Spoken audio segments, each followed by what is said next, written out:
Wow. Oh, really? Oh, that's so cool.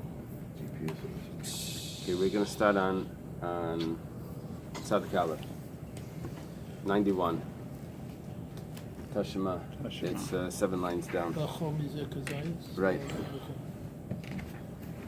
So we mentioned that there's a machlokes between Rabbi Yehuda and the Chachamim if the Gid Hanasha is in both legs or if it's just in the right leg. Now, Rabbi Yehuda didn't actually say the right leg. He said that it's in one of the legs. And we have the Bais that says that it's logical that it's the right leg. And the Gemara asked, when he says it's logical, does it mean that he's decided that it's the right one and it's definite?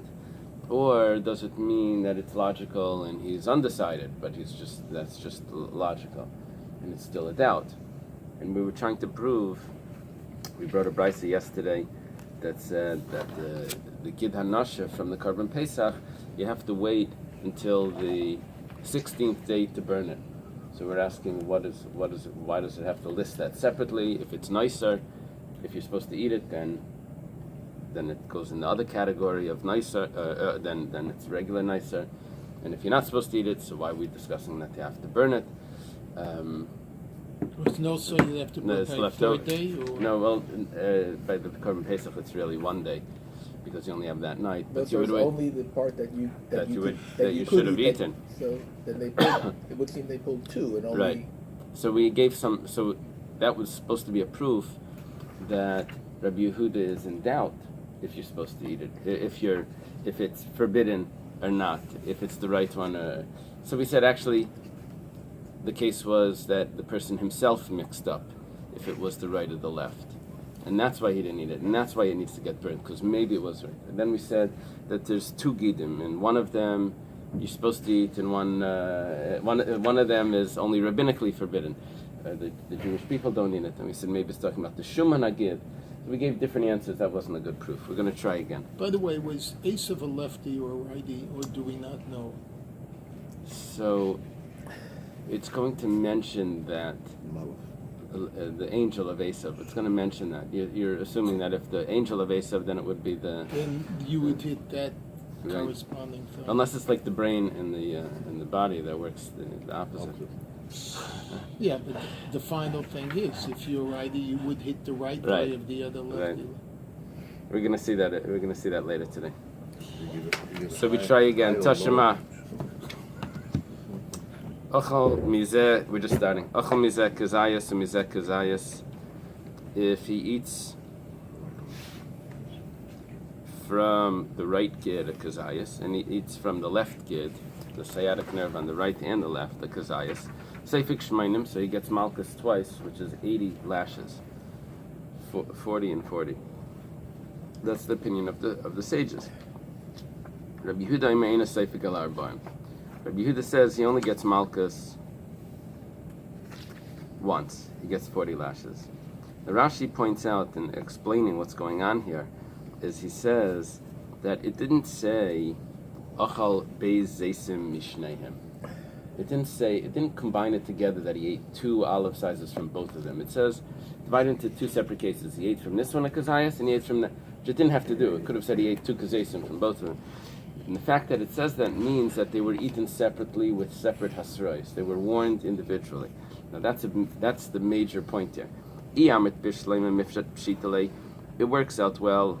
It's appropriate to say this if he's definite about the right one being the prohibited one. So shaper, it makes sense. He was warned for the right one and he ate it. He gets malchus once. He was warned for the left one, but you don't get malchus on that because Rabbi Yehuda holds that's not the obligation. But if it's a doubt and he was warned on each one individually, so on each one, habali asra safek, it's a doubtful warning. And when you warn someone and you tell him that don't do that sin, it's going to incur lashes.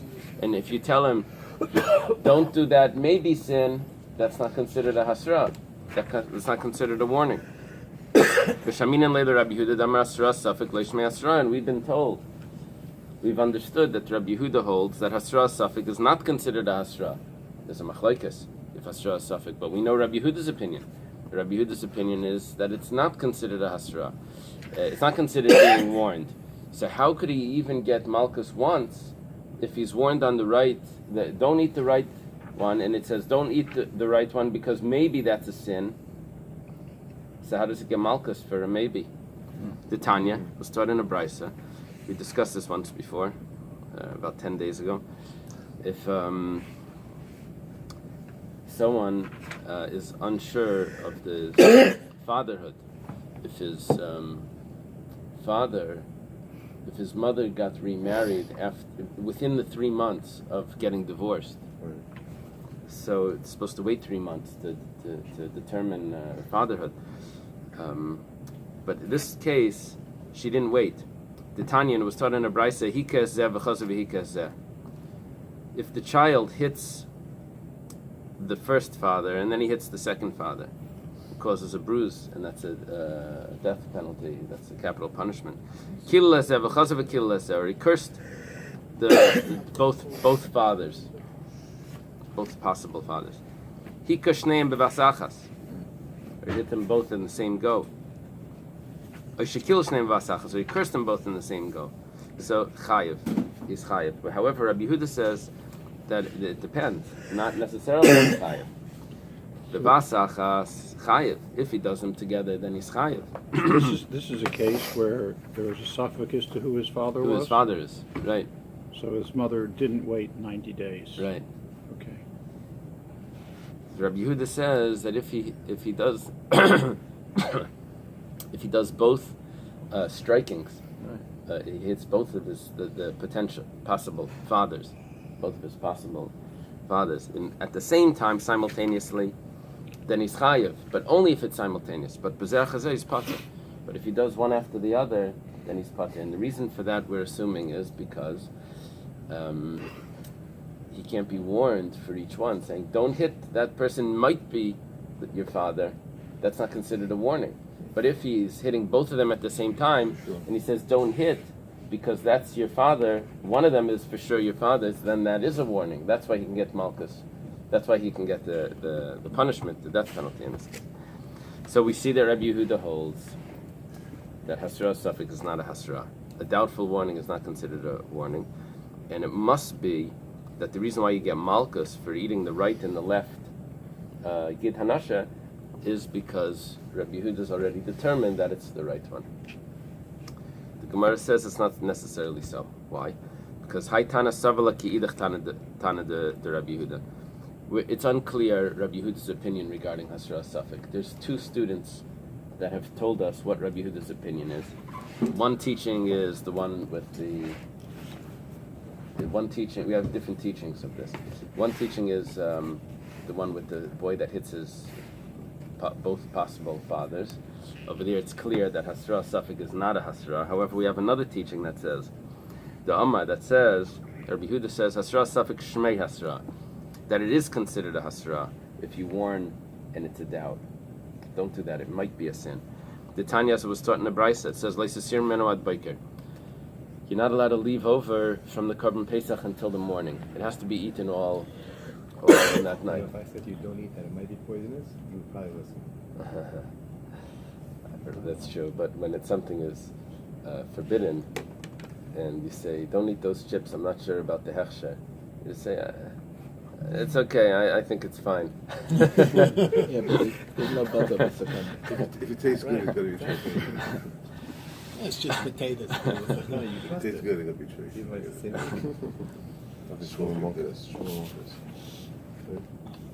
Look, let's put it the way the words that you used were scary. But if you say, I'm not sure if it went bad, you never know. Someone say, it's been okay. It's okay. It's only just since last night. So, you never know. By the way, the new milk that's in there, I think, is bad. Yeah, so don't rush to put in your coffee. You sure about that, or is Is this Hasra I Safek? smelled it. We've been And by the way, the guy's father was Luke. For those of you who have watched Star Wars, continue. No, Luke, I'm your father. You guys, if you never watched Star Wars, go to the dark side. Erase it from the tape. So, Edit it. Star Wars definitely. Rabbi Hill. So the you're not allowed to leave over from the Korban Pesach until the morning. So it says Leisasir meno ad boker. It's a negative prohibition. You shall not leave over until the morning, etc. And it says ba'akos of lit naseach leisasei. The continuation of that is what is left over in the morning. You need to burn in the fire. It had to be left over till the morning, didn't it? No, the Pesach sacrifice. The Korban Pesach was sacrificed on the 14th in the afternoon. Right. That evening, which is the beginning of the 15th, it was eaten after dark. It needed to be finished, according to Machlekes Rabbi Elazar ben Azariah and the Rabbanan, before Chatzos. By the morning, already what was left over after the morning came needed to be burnt. That was too much, too long. But what wasn't eaten What wasn't eaten burnt the had to next be day. burnt, right? So, the pasuk says a positive command what to do after you violated the negative command. It was discussed before if this is considered a labanitic lessay. But whatever the case is, there's no malchus for this because there's this positive command that tells us what to do. Malchus is only for a negative command. If there's a positive command that comes afterwards that says, and if you do this, if you violated the negative command and do this, then there's no malchus for such a case. So loy mashen like in love. Different Rabbi Yehuda. That's Rabbi Yehuda's opinion. Now, if you think about this, why should there be malchus? Because the person was warned. Don't leave it over. Now, you can't really warn a person not to leave it over because there's no action. The only way you can warn him is say, it looks like you might be leaving it over. Because if someone's doing an action, you can tell him don't do it. But if there's no action, so you don't see him doing anything, you don't know what he's going to, you can't warn him definitely that you're committing a crime because it's considered asra safek. He's being warned that he might be coming to, it looks like you're about to commit a crime, you're not eating it. You're not finishing. So that's Hasra Safek. Now, if we hold that Hasra Safek is not a Hasra, then why do I need the Asay afterwards to tell me that there's no Malchus here because of the positive command? There's no Malchus because he had to warn him with a doubt. You might be leaving it over. It looks like that you're leaving it over. So it must be that Rabbi Yehuda holds Hasra Safek is a Hasra. There's no Malchus here because of the positive command afterwards. Whatever you leave over needs to be burned. Rabbi Yaakov says, we've already reached the point that we needed, is what's Rabbi Yehuda's opinion regarding Hasra, regarding warning. Rabbi Yaakov says, Menachem says, this is not the reason. Really, because there's no action. Anytime there's no action, you don't get malchus. So it's a machlekes Rabbi Yehuda and Rabbi Yaakov why there's no malchus for leaving over from the Korban Pesach, but neither of them said that it's because the warning wasn't valid. So they hold that Hasra Safek is considered Wait a Hasra. second, wouldn't the warning have been given by someone who was in the same Chabura? Yeah. So wouldn't he be responsible to it too? Right. So then But- he should get, how can he give Malchus on something he's responsible for? Oh, so which person? Assuming that the person Yeah. So it would, I guess you're right. I guess it would have to be a case of, I'm not sure how it works. If there's one person responsible for the Chabura, I'm not sure how it works. It's a good point. Maybe it gets divided up to portions. Maybe it gets divided up into portions of like Kazayas, but I'm not sure how it works. Now, how would that help? what would come out here, and I'm just saying, he was asking like how does it practically work out, the Malchus? What we were looking for is how is there Malchus for eating both the right and the left of the Gid Hanasha when he's warned independently on each. It's Asra Safek. He said, but that's not a problem. Rabbi Yehuda holds Asra Safek is Asra. It still could be a doubt. Toshima, come and listen. A new attempt of determining this.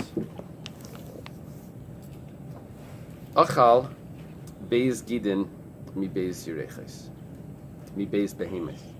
Someone eats 2 Gid Hanashas from 2 thighs and from 2 animals. Now, Rashi points out what the Bais is trying to tell us is that when it says from 2 animals, it must be that it's trying, the Gemara is going to say this itself, but it must be that it's trying to say that they were both right thighs. Although, so I don't need to say from two animals. What's the difference, two animals? So it says Seifik Pei. He gets Malchus twice. Rabbi Yehuda Aimer, Eina Seifik El Arba'im. Rabbi Yehuda says you only get Malchus once. This is very interesting. You only get Malchus once, and they were both the right. It's very strange. Let's see. It says, Midaka Amar, Mi Beis Yerechais, Mi Beis Behemais. From the fact that it says from two thighs, from two animals, so Pshita de Tavaya L'Yisura must mean that both of them were the prohibited one, which is the right one. Well, Rabbi Yehuda Yitzchak, and it's necessary to tell us, according to Rabbi Yehuda, that they're both, that it's both the right one, because according to the sages, they're both prohibited anyway. So Shema Mina, but it must be that Mifshat Pshitale. How does he get Malchus if he's eating just one side? Because if it's a doubt which one, the right or the left, is the thigh that's prohibited, we're discussing Rabbi Yehuda's opinion. He says only one of the thighs has the Gidanasha. So, but he says it's logical that it's the right one. So we're asking, when he says logical, does it mean that that's a definite statement, or is he just thinking that it's logical? So we're have a location or more than one? If it's the right side or the left side. We know that it's just one, according to Rabbi Yehuda, but we don't know what he means when he says it's logically the right. So it doesn't mean that it's definite. So here we're saying that he's getting Malchus just for eating the right one. He's eating it twice. We have to explain why does he get Malchus once if he eats it twice. But Shema Mina Mifshat Pshitale, it must mean that it's obvious that it's the right one. How could you give him Malchus? He didn't definitely do a sin. Maybe it's the left one that's just the problem. V'ib Pshitale, the Gemara now asks, Amai Seifig Mem V'sulai Lilki Pei. Why does he get Malchus only once? He should get Malchus twice. I'm in the second wide line if you want to. The Gemara answers, Hacha b'mayaskina, and here with what are we dealing with? We're going to less kazayas. He didn't have a kazayas in both of the Gid Hanashas. In each of the Gid Hanashas, he only had a kazayas in both of them together. So why do the sages say that you get Malchus twice? Because we're learning a lot of different opinions here from Rabbi Yehuda. First of all, the Gid Hanasha, we learned about Hasra Safek and Rabbi Yehuda. Now we're learning another machlekes, Rabbi Yehuda and the sages, regarding a beria. If someone eats an ant in the lettuce, so you ate a full insect. Even though you say, well, there's no kazayas there, but it doesn't matter because it's whole. So that's the shear. It's a beria. It's the full. It's right. However, when it comes to the Gid Hanasha, there's a machlekes if the Gid Hanasha whole is really considered a beria or if it's considered a slice. If it's just a slice, then it's the Tanya. It's taught in the Braisa. Achlu ve'im by kazayas. If he ate it and he doesn't have a kazayas, chayev. He's chayev anyway, because the rabbis say that it's considered a beria. You ate the whole thing. Rabbi Yehuda Aimer ad sheba kazayas. Until it has, Rabbi Yehuda says it needs to have a kazayas. What's the logic for calling a piece of something like that a beria? Because it's prohibited. Because so it's like wine. Mashahu? Is that the logic? By wine, that has to do with bittul. This has to do with. What's the theory?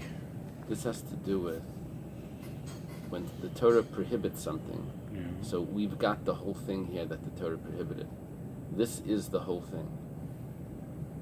I mean, I don't think you can say this by chaylev, because chaylev is fat. There's a piece here, there's a piece there. You see, it's not the same. Here you have one location, one thing that's definite. The Torah prohibited it. If you ate the whole thing, how is it possible that you didn't violate the prohibition? If it's less than, even if it's less than a kazayas, but you ate the whole thing, what the Torah said, that must be the shear for that. The shear. That must be what the Torah prohibited. That's got to be it. Just like an ant, you can't eat the insects, but right, it has to be that's what the Torah prohibited. So you have to eat the whole deed. whole thing. Just a slight. Well, if you have a kazayas, then you ate it. Doesn't Sure. matter. Like I don't have to eat the whole pig. But a kazayas of the pig is a violation. Now, a kazayas of the gid is also a violation. The question is if the gid is smaller than a kazayas, but you ate the whole thing. The rabbis say no, that's a violation as well. You ate the whole thing. Oh, then I misunderstood what you were saying. I thought you were saying a slice from a gid. No, It's less Rabbi than a Yehuda, kazayas is right, a no, beria. no. Rabbi Yehuda holds that the whole gid is just considered like a slice. You had a slice of it, but it wasn't a shear. You had a slice of it. He doesn't consider the gid to be an independent piece that it should be considered a beria. He compares it more to chelav, like you need to have a kazayas. What if you had the whole gid and made you sick that you vomited? In other words, you got no hana from it. Does the kazaya still count, or if you have no hana, it nullifies it? I think we're saying that the swallowing is the hana, even though it didn't stay down. I think we say that's the hana. In other instances, it's not counted like you fulfilled the mitzvah, like on Pesach. If it doesn't stay down, it's not the mitzvah. You have to go back and do it again. Is it not the avera as well? In other instances? No, because the swallowing itself is the. But also, the other way would be. What is that? You eat pepperoni pizza and then throw it up, and then say, Right. But there must be different sorts of benefits. The feeling full, the digestion, and the swallowing. But the swallowing is one of them. Yeah, but pepperoni pizza, there's a separate issue from that. For the ant, Yeah. be part of an ant, like it's chopped up. Right? That's not count. That's not the full violation. And if you eat just like a leg of an ant, Right. it's okay. No, I'm not okay. That has to do with chatzi shir. It's good, right? You ate a chatzi shir of sutayr. It's machlek shabiyesh and Rish Lakish. That's By achila. Yeah. Yeah, well, it's machlekes if the Torah prohibited less than the shir, if the Torah only prohibited that. Everyone holds you only get malchus if you had a shir. So you only incur the punishment if it's a full amount. But it's machlekes in Yuma in the 8th chapter. V'taima mai. Now we go to why does Rabbi Yehuda say that it's the right one? He says it's logical that it's the right one. We never explain why it's logical. So Amar Rava, Amar Kra. Rava says in the pasuk Hayerech. It says Asher al kaf hayerech, which is on the spoon of the thigh. It says Hayerech, the thigh. So Hamiyamana Shabiyerech. It means the most important thigh, which is the right one. See, in the Torah, the right is the most important. It's like even a lefty, his left hand is called the right hand in the Torah. That's how the Torah, because that's his important one. So it's not actually the side, it's the important one. So Hayerech is Hamiyumanis Shabiyerech, the most important, which is the right. For Rabbanan, the Rabbanan say Hahu de Pashad Isur B'Kul Hayerech. It's referring to the gid that spread out into the entire thigh, in the thigh, lafuke chitzon deloi, to exclude the outer gid, which we said there were two of them up on the top of the page. We learned yesterday there were two gid anashas, and one of them was the Jewish people don't eat it, but the other one was actually forbidden. So we're referring to the one that's spread out in the whole one, in the whole thigh. That's the prohibited one. That's what the sages do with Hayerech, the thigh. Rabbi Shua ben Levi Amar. Rabbi Shua ben Levi says Amar Kra. It says in the pasuk. This is what you were thinking, Dr. Stein. When he wrestled with him, like a person that's hugging his friend, that's how they wrestle. They have, with his arm around.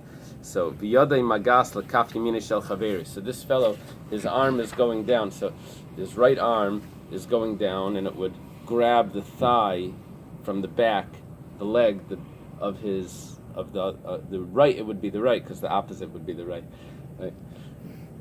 So he grabs his Yaakov's right thigh. He was a righty. And his long arms. The angel was a righty.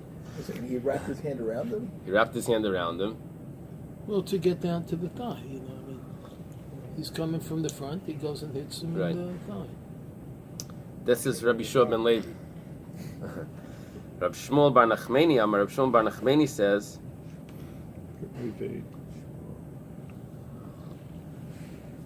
let's see if we have Rabbi Shmuel bar Nachmani. Okay, Rabbi Shua ben Levi was here, was on the bottom, and Rabbi Yochanan and Rabbi Yonasan were in the same generation. I believe.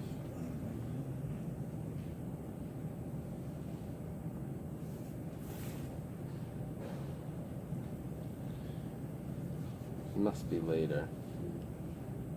It's interesting how, for good things like making a bris, simna yadcha tachas yorechi, you come from the front straight on, but for a bad thing, you're coming from the back.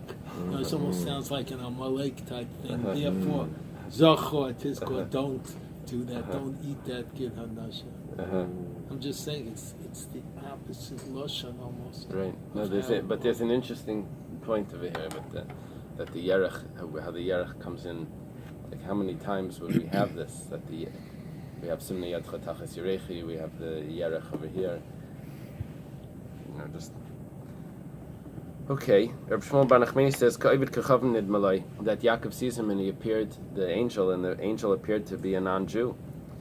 And the Amar Mar, and the sages said, or the master said, this is a Tosefta, Yisrael shenitfal lo yevit kechavim baderech. If a Jewish person joins a non-Jew on the road, so Teiflei Yamina, you should put the non-Jew on your right. Now, the reason for that is that it's safer to have him on your right, maybe because they would have their sword on their left that they could grab out, so you might be able to grab his sword, or maybe your right hand could knock him. It would be a safer position to have him on your right. So left-handed, I'm a lefty. Oh, so then it would be the other. It would be the other way. So That's how they got Eglon. I'm sorry. That's how they got Eglon. Yeah. What was his name? Ehud. Not Ehud. Was it Ehud? Ehud. Ehud was the lefty. So why was he on the right? Why did he on the right of Yaakov? Because Yaakov thought that he wasn't Jewish, so he's going to put him on the right. Yaakov knows the Gemara. So, and then... He didn't go to sleep for a long time. You didn't go to Shin Ve'evet for nothing. You know all that tuition? So, It's the right hand. and so now, because they're side by side, so now when he grabs him, he's grabbing his right leg. The non-Jew, the angel, is grabbing his right leg because he's on his right. Rav Shmuel bar Acha kamed Rav Papa mishmei Rav bar Ula Amar.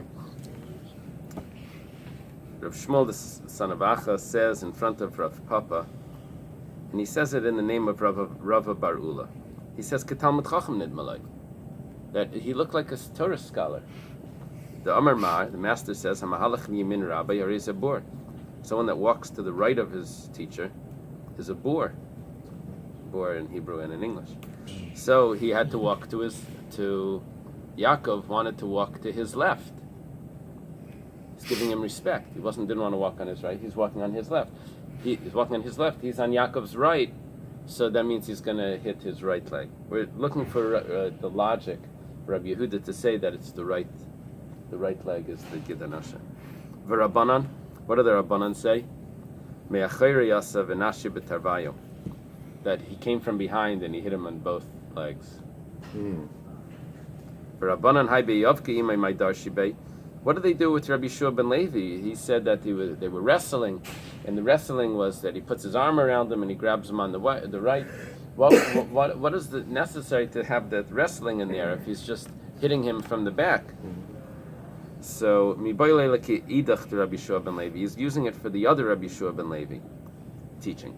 Damar Rabbi Shua ben Levi says, Malamid shehelu avak meragloisam ad kisi hakavod. This teaches us that the dust went up from their feet when they were wrestling, it reached the throne. What's that? Ksiv hacha, it says here beyovka yimai, when he wrestled with him. Ksiv hasam, and it says there, ba'anan avak raglav, and his cloud is the dust of the feet. It's a description of the throne in Menachem. Any commentary what it says on the what this means, that it goes reaches up to the Tisiyat Tavet? Beautiful. It's long. It's very long. Tell us. Basically, it says Mashiach's coming. Uh-huh.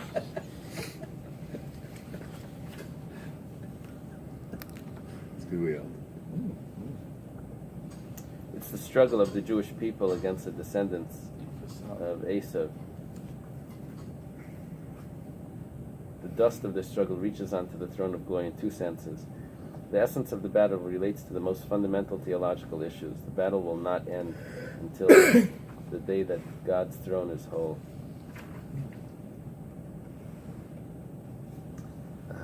That means that it's very significant, this battle.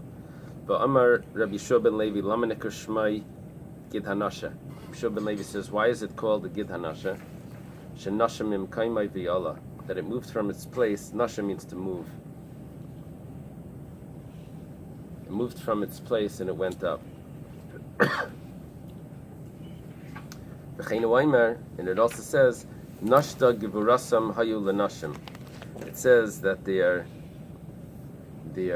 strength jumped and they became weak like women. So we're using the word nasha to say that nasha means move.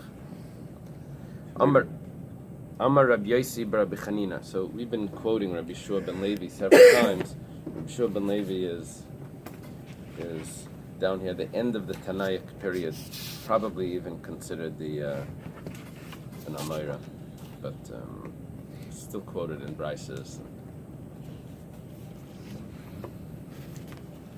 Okay, his father Levi was a student of Rabbi Yehuda Nasi. Now, Amar Rabbi Yosi bar Rabbi Chanina. My diksiv, davar. It's missing something here on the side. It adds it in. Davar shalach Hashem b'Yaakov v'nafal b'Yisrael. A matter was sent from Yaakov and it fell in Israel. This is in Yeshaya. Davar shalach b'Yaakov. That's referring to Zegid Hanasha. Something was sent, that's referring to the Gid Hanasha, v'nafal b'Yisrael, and it fell on the Jews, that's referring to all the Jews, shepasad Yisuri b'chol Yisrael. As he's explaining the change of terms here, Yaakov and Yisrael, which could be both referring to the Jewish people, but now it's referring to Yaakov as the individual and Yisrael as the nation. So something was moved in Yaakov and it fell on the Jewish people, it's referring to the prohibition that's now in the Jewish people because of that.